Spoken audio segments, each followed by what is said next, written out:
पीने के लिए कौन सा पानी इस्तेमाल करते हैं? सीधे नल का पानी तो गलती से भी इस्तेमाल नहीं करते होंगे। जाहिर है उस पानी के साफ होने की कोई गारंटी नहीं होती और इसीलिए आजकल लोगों का भरोसा है आरओ। लेकिन सोशल मीडिया का दावा है कि आपके घर का आरओ पानी को इतना साफ कर देता है कि पानी में मौजूद मिनरल्स भी खत्म हो जाते हैं। अब शरीर को मिनरल ही नहीं मिलेंगे तो फिर बीमारियां हो जाएंगी। तो क्या आरओ का पानी भी खतरनाक होता है?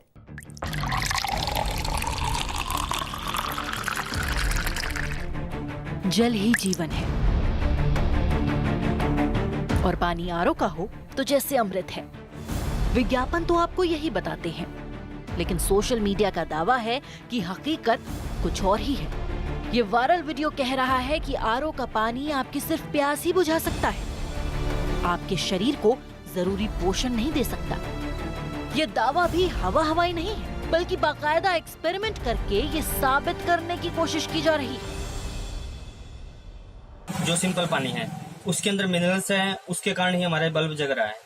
लेकिन अगर हम इसी को आरओ के पानी में डालते हैं तो बिल्कुल भी बल्ब नहीं जगेगा ये, क्योंकि इसके बिल्कुल ही मिनरल बिल्कुल साफ हो चुके हैं। इस पानी के अंदर कुछ भी नहीं है और हमारे पीने के लायक ही नहीं है।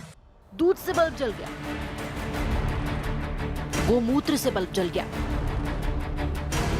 नल के सादे पानी से भी बल्ब जल गया, लेकिन आरओ के पानी से बल्ब नहीं जल पाया। आरओ का पानी, जिसे हम काफी स्वास्थ्यवर्धक मानकर पीते हैं, असल में वो प्यास बुझाने के अलावा किसी काम नहीं आता। हाँ, अपना स्तर ऊंचा दिखाने के काम भी आता है। देखिए इस प्रयोग में। पहला सवाल तो ये कि दूध, नल के सादे पानी और गोमूत्र से बल्ब जला कैसे? आरओ के पानी से बल्ब क्यों नहीं जलता? वायरल वीडियो से क्या साबित करने की कोशिश की जा रही है? क्या आरओ के पानी में मिनरल नहीं होते? वायरल वीडियो की बारीकी समझने के लिए हम पहुंचे छत्तीसगढ़ की राजधानी रायपुर में नागार्जुन साइंस कॉलेज। यहाँ हमने भी आरओ के पानी, नल के सादे पानी, गोमूत्र और दूध को गिलास में डाला और वायरल वीडियो वाला एक्सपेरिमेंट करके देखा। हमारा बल्ब नहीं जला। अब हमने एलईडी बल्ब जलाने की कोशिश की, लेकिन कोई भी तरल बल्ब को जला नहीं पाया। हल्का करंट तो मिला, लेकिन इतना नहीं कि बल्ब जल पाए। तो क्या वायरल वीडियो में कोई खेल किया गया है? नॉर्मल बल्ब जो हम एसी से जलाते हैं वो तो इससे जलाया जाना संभव ही नहीं है। जो हम बैटरी से जलाते हैं वो बल्ब अगर हम जलाते हैं तो उसके लिए भी जितने वोल्टेज चाहिए उतना इतने कम पानी से उत्पन्न करना संभव नहीं है। वीडियो में उन्होंने वोल्टेज को अपग्रेड किया, बढ़ाने के लिए कुछ सॉल्ट्स वगैरह डाल हो सकता है, जिसकी वजह से वो बल्ब उतना हाई इंटेंसिटी के साथ जला होगा। उसमें केवल एक आधार मान करके पानी की शुद्धता की जांच की, वो है इलेक्ट्रिकल कंडक्टिविटी। केवल इलेक्ट्रिकल कंडक्टेंस अगर अच्छा कंडक्ट कर रहा है, इलेक्ट्रिकल कंडक्टिविटी, इसका ये बिल्कुल अर्थ नहीं है कि पानी शुद्ध है, पीने लायक। आरओ का मतलब है रिवर्स ऑस्मोसिस। ऑस्मोसिस क्या होता है? किशमिश भिगोकर तो खाते ही होंगे आप। रात को कटोरी भर पानी में किशमिश भिगोते हैं और सुबह जब उठते हैं तो जरा सी किशमिश फूल जाती है। यही होता है ऑस्मोसिस। किशमिश में पानी कम होता है और कटोरी में ज्यादा, इसलिए पानी ज्यादा कंसंट्रेशन वाली जगह से किशमिश की झिल्ली के जरिए उसके अंदर यानी लो कंसंट्रेशन वाली जगह में भरने लगता है। आरओ में इससे उलट होता है। तेज दबाव डालकर आरओ प्यूरिफायर में लगी झिल्ली से पानी को गुजारा जाता है। इस परत में बेहद महीन छेद होते हैं, इतने महीन कि इनसे पानी के मॉलिक्यूल तो पार हो जाते हैं, लेकिन पानी में मौजूद गंदगी और मेटल नहीं। पानी से कीटनाशक, क्लोरीन और बैक्टीरिया भी साफ हो जाते हैं और कई स्तर पर सफाई के बाद मिलता है शुद्ध, मीठा और बिना गंध वाला पानी। लेकिन क्या पानी को शुद्ध करने की इस प्रक्रिया में आरओ पानी से मिनरल भी साफ कर देता है? ये जानने के लिए हम पहुंचे वाटर प्यूरिफायर और दूसरे प्रोडक्ट्स को सर्टिफिकेशन देने वाली नामी अंतर्राष्ट्रीय और गैर सरकारी संस्था NSF के पास। इसके साथ ही हमने पानी के क्षेत्र में काम कर रही वाटर डाइजेस्ट मैगजीन से भी संपर्क किया। सीधा इस तरह नहीं कह सकते कि मिनरल्स निकल जाते हैं, आरओ से कई कंटेमिनेंट्स भी निकलते हैं, चाहे वो बात हो कैल्शियम की या आयरन की या लेड की या नाइट्रेट की या नाइट्राइट्स की, आर्सेनिक की, फ्लोराइड्स की। तो हमें देखना पड़ेगा कि उनका क्या कंटेंट था सोर्स वाटर में और कितना निकल गया। अगर आपके पास पानी बहुत जिसमें कंटेमिनेंट्स हैं आयरन का या लेड का, तो हो सकता है आरओ बेस्ट चीज़ हो। अगर आपका पानी वैसे ही साफ़ है, उसमें आरओ लगाने का कोई फ़ायदा ही नहीं है। TDS की मात्रा 500 mg पर लीटर होना चाहिए, जो एक सेफ ड्रिंकिंग वाटर लेवल है, उसमें ये लिमिट होना चाहिए। लेकिन अगर इसकी मात्रा ज़्यादा है तो उस कंडीशन में अगर हम रिवर्स ऑस्मोसिस प्रोसेस को अप्लाई करते हैं तो वो एक सेफ ड्रिंकिंग वाटर लिमिट में आ जाती है। जो भी हमारे शरीर को मिनरल्स चाहिए या न्यूट्रिएंट्स चाहिए वो हमें ज़्यादातर खाने से मिलते हैं या और जो भी सप्लीमेंट्री हमारे डाइटरी सप्लीमेंट्स हैं वहाँ से मिलते हैं। तो सिर्फ ये कहना कि ड्रिंकिंग वाटर में क्योंकि वो मिनरल्स नहीं है तो डेफिशिएंसी हो जाएगी, दैट्स नॉट राइट। TDS का मतलब है टोटल डिसॉल्व्ड सॉलिड्स, यानी पानी में घुले हुए जैविक पदार्थ जैसे कि बैक्टीरिया और वायरस, और मेटल और लेड, कैडमियम, आयरन, मैग्नीशियम और आर्सेनिक जैसे मेटल। ये तत्व शरीर के लिए गंभीर दिक्कतें पैदा कर सकते हैं। आर्सेनिक से तो कैंसर भी हो सकता है। इनको पानी से निकालने के लिए आरओ बेहद कारगर है। पानी में मौजूद मिनरल बेहद कम मात्रा में होते हैं और वो भी घुले हुए नहीं होते, इसलिए वो हमारे शरीर को वैसे भी कोई खास पोषण नहीं दे पाते, बल्कि शरीर दैनिक क्रियाओं में उन्हें बाहर निकाल देता है। और बाजार में कई आरओ प्योरीफायर में ये तकनीक भी है कि वो पानी के जरूरी मिनरल संजोए रखते हैं। पानी में जो मिनरल्स ऐसे जैसे आप पीने के पानी के लिए कह रहे हैं, तो वो सारे मिनरल जो है इनऑर्गेनिक फॉर्म में होता है हमारे, और वो पूरे के पूरे इनऑर्गेनिक मिनरल्स जो हैं वो हमारे शरीर में अवशोषित नहीं होते। मिनरल्स और भी दूसरे रूपों में हम इस्तेमाल करते हैं, जैसे भोजन में। पानी में मौजूद मिनरल्स की मात्रा को लेकर WHO जैसी अंतर्राष्ट्रीय स्वास्थ्य संस्था ने भी कोई सीमा तय नहीं की है। ऐसा भी कोई सबूत नहीं है कि कम मिनरल वाला आरओ का पानी सेहत के लिए नुकसानदेह है। इस वीडियो में वो किस तरह का पानी यूज़ कर रहे हैं, क्या वो असली आरओ से पानी आया है, तो हम उसके बारे में कोई कमेंट नहीं कर सकते। आज तक कोई ऐसी एजेंसी नहीं है, चाहे वो वर्ल्ड हेल्थ ऑर्गेनाइजेशन WHO हो या US EPA हो, जिसने ये कहा हो कि आरओ से निकला हुआ पानी अनसेफ है। आरओ तकनीक पर सवाल उठाना मुनासिब नहीं, लेकिन उसे पानी साफ करने के लिए अपनाने से पहले पानी की जांच करनी जरूरी है, ये जानने के लिए कि वो पानी आ कहां से रहा है, उसमें मौजूद TDS और गंदगी कितनी है।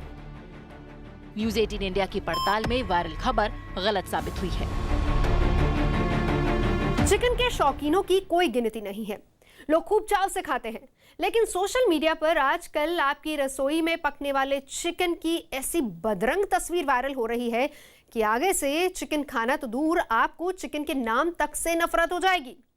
दावा है कि बाजार में मरी हुई मुर्गियों का शवरमा आपको खिलाया जाता है, कीड़े पड़ी मुर्गी का गोश्त आपको बेचा जाता है। क्या आपकी थाली में परोसा जाता है सड़ा हुआ चिकन?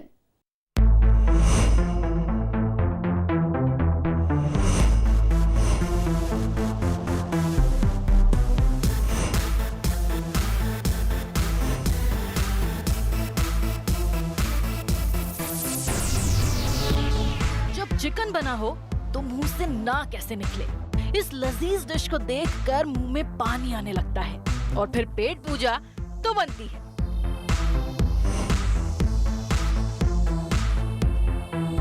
लेकिन चिकन से जीभ को सिर्फ स्वाद ही नहीं आता, शरीर को मिलती है पौष्टिक खुराक भी। लेकिन चिकन किसी सेहतमंद मुर्गे का भी तो होना चाहिए ना। सोशल मीडिया का दावा है कि क्या पता सड़े हुए मुर्गों का चिकन आपका निवाला बनता हो।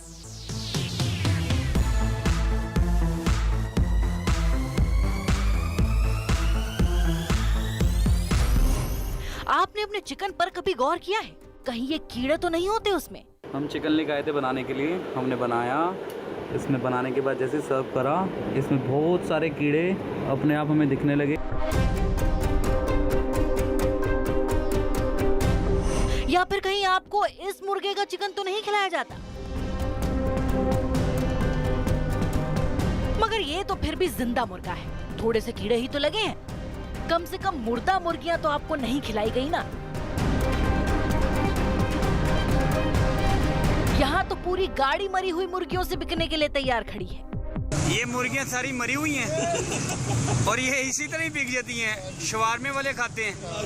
और कौन कौन ले जाता है ये बताएंगे? ये भाई जो चिकन टिक्का लगाते हैं, चिकन टिक्का और होटल वाले। ये 8 रुपए किलो आता है पीछे से। ये 8 रुपए किलो बिकता है। आता है और 100 रुपए किलो बिकता है। और इन जनाब ने जो दावा किया है उसे सुनकर तो आपके पैरों तले जमीन खिसक जाए। भाई साहब लोगों ने सब आवाज है कि मुर्गी ना खाओ, मुर्गी निरी मौत जे। जीपीएस का अटैक होता है मुर्गी से, जिससे बंदा पैरालाइज होता है। क्या बाजार में मरे हुए सड़े हुए मुर्गे का गोश्त आपको बेचा जा रहा है? पके हुए चिकन और जिंदा मुर्गे में कौन से कीड़े हैं? चिकन खाने से किस बीमारी का अटैक पड़ता है जिसका वायरल वीडियो में जिक्र किया जा रहा है? ये कैसे पता चले कि मांस स्वस्थ मुर्गे का ही है? इन 5 वीडियो में 2 वीडियो में दिख रहे आदमियों ने स्वेटर और जैकेट पहनी है। इससे ये तो साफ है कि ये वीडियो हाल ही के तो नहीं है। फिर इस वीडियो में तो गत्ते पर उर्दू भी लिखी है। YouTube पर इसे पाकिस्तान का बताया गया है। ये वीडियो फरवरी 2017 से YouTube पर है। बाकी वीडियो भी फरवरी से ही YouTube पर मौजूद है, लेकिन वो इस साल फरवरी में डाले गए हैं। कीड़े लगी इस मुर्गी के वीडियो को भी पाकिस्तान का बताया गया है। अब वायरल वीडियो के बारे में तफसील से जानकारी लेने के लिए हम पहुंचे चंडीगढ़ में सेंट्रल पोल्ट्री डेवलपमेंट ऑर्गेनाइजेशन। यहाँ हमने संस्था के निदेशक जी गणेशन से बात की। जी गणेशन ने बताया कि वायरल वीडियो से लोगों को भ्रमित करने की कोशिश की जा रही है। ये 100% मैं मानता हूँ, उसमें लार्वा है, वो हाउस फ्लाई का, अपना जो कीड़े मकोड़े का, जो अपना मक्खी का लार्वा स्टेज में है। ये क्यों पैदा हुआ है? मुर्गी को वो नीचे का चमड़ी कट गया तो उसमें मक्खी का आके बैठ के उसके अंदर अंडा दे दी। बट आपने जो वायरल में दिख रही हैं, जो कितना कीड़ा दिख रहा है उतना कीड़ा तो एक तो दिख जाएगी उनको पकने के पहले, वो भी नहीं दिखा इसमें। तो इसका मतलब ये 100% रूमर है। जी गणेशन का कहना है कि ये मुमकिन ही नहीं कि कच्चा चिकन खरीदते वक्त उसमें पड़े कीड़े दिखाई न दे और पकने के बाद वो बेतहाशा नजर आने लगे। जरूरत है तो सिर्फ कुछ बातों को ध्यान रखने की। मुर्गी आपने खुद उठा के देख लिया तो पहले मुर्गी अलर्ट है नहीं है मालूम हो गया आपको। उसका सिर उठा के बैठा है। कभी कमजोर मुर्गी देखो तो ऐसे नीचे बैठी रहती। कॉन्शियसनेस अलर्ट होना है। आप अलर्ट हो के मुर्गी लेते टाइम अलर्ट मुर्गी को आपको पिकअप करना। लेकिन हमारे लिए चिंता का सबब बना हुआ था ये आखिरी वीडियो। इस वीडियो में शख्स ने जो दावे किए वो डरावने थे। लिहाजा हमने संपर्क किया चंडीगढ़ के जाने माने डॉक्टर विक्रम बेदी से। हम ये जानना चाहते थे कि मुर्गी खाकर किस बीमारी का अटैक पड़ता है। जीबीएस एक फेटल बीमारी है। टिंगलिंग सेंसेशन, नमनेस, पैर में वीकनेस से शुरू होएगी। आस्ते आस्ते पैरालिसिस हमारा ऊपर बढ़ते रहेगा एंड जैसे ऊपर बढ़ेगा जब हमारे लंग्स तक पहुंचेगा तो हमारा सांस बंद हो जाएगा। तो फिर बच्चे बड़े किसी को भी ये चीज़ पकड़ सकती है। फिर हमें वेंटिलेटर पर डालना पड़ता है। गियान-बर्रे सिंड्रोम को आम भाषा में जीबीएस कहते हैं। ये बेहद खतरनाक बीमारी है। इसमें हमारे शरीर का प्रतिरोधक तंत्र तंत्रिकाओं पर हमला कर देता है। लेकिन क्या ये बीमारी मुर्गे से ही होती है? Yes, there are many studies. These are also one of the causes जिससे ये होता है। This study was published in USA जहाँ पे बताया गया था कि जो पोल्ट्री फार्मर्स हैं और जो स्वाइन पिग्स के अगेंस्ट जो पिग्स की रेयरिंग करते हैं उनको ये अटैक ज़्यादा होता है। बट ये इसके लेबल करना कि सिर्फ चिकन खाने वाले को ही होता है वो गलत है। चिकन खरीदते वक्त आप बस कुछ बातों का ध्यान रखें। ताजे चिकन का रंग हल्का गुलाबी होता है। अगर चिकन का रंग स्लेटी सा हो और चिकन के आर पार हल्का हल्का नजर आए तो मतलब है कि चिकन बासी है। ताजा चिकन गुदगुदा होता है। चिकन खरीदते वक्त आप उसे दबा कर देखिए। अगर मांस वापस अपने आकार में आ जाए तो चिकन ताजा है। चिकन में अगर खून के धब्बे दिखें तो उसे ना ही खरीदें, क्योंकि इसका मतलब है कि चिकन फ्रोजन है और इससे चिकन में बैक्टीरिया पनपने का खतरा भी रहता है। वायरल वीडियो को देखकर घबराने की जरूरत नहीं। सतर्क रहें, डरे नहीं, क्योंकि दिक्कत तो खराब सब्जी खाने से भी हो सकती है। बस जो भी खाएं अच्छा खाएं। न्यूज़ 18 इंडिया की पड़ताल में वायरल खबर सही साबित हुई है।